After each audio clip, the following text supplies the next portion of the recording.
Kum shibanta ban Kynmaw Burom yukpa kidak tho Khasi u Thomas Jones haka arpau artarik ujanleu ki Nongtrei jong ka Meghalaya House Kolkata kilalaj bu senti ha ulum jingtep jong Thomas Jones ubadan ha Kolkata. Nongtrei jong ke Meghalaya House Kolkata kilapan ko ya kalum jingtep kabalatep yu Thomas Jones bat hadien kani kilabu sentiu bat kum ki Kynmaw Burom yu sinyang uba Thomas Jones ulano sa ka jait ben riu haka tho katar.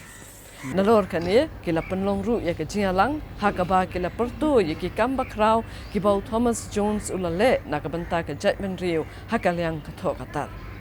Thomas Jones udah missionary na Wales ubalawan yuk kejat serilom Khasi na kabanta banyalap ya ke gospel jo umblay bad haba ula sedang ban nang ban keren ya ke ketien Khasi kumta ula penwandur sendon ya ke alphabet ni ke dakto haka Khasi bad ula penmi ru ya ke dension hi haka ketien Khasi. Thomas Jones ula klatno haka kan riu tarik undailar shia jar praspa sapo kandai bat la tep yu haka Scottish Cemetery kabadon ha Kolkata.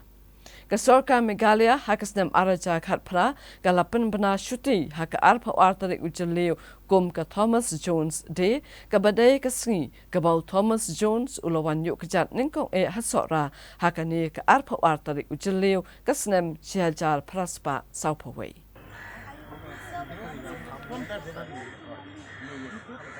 Today, we are very happy and pleased to be here with the staff of Meghalaya House, Kolkata, to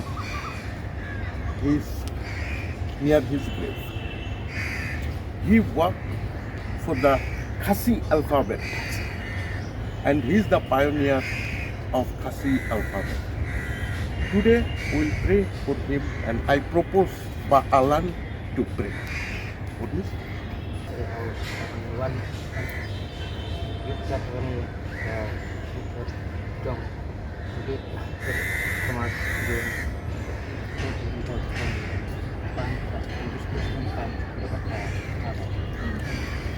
Bukan dia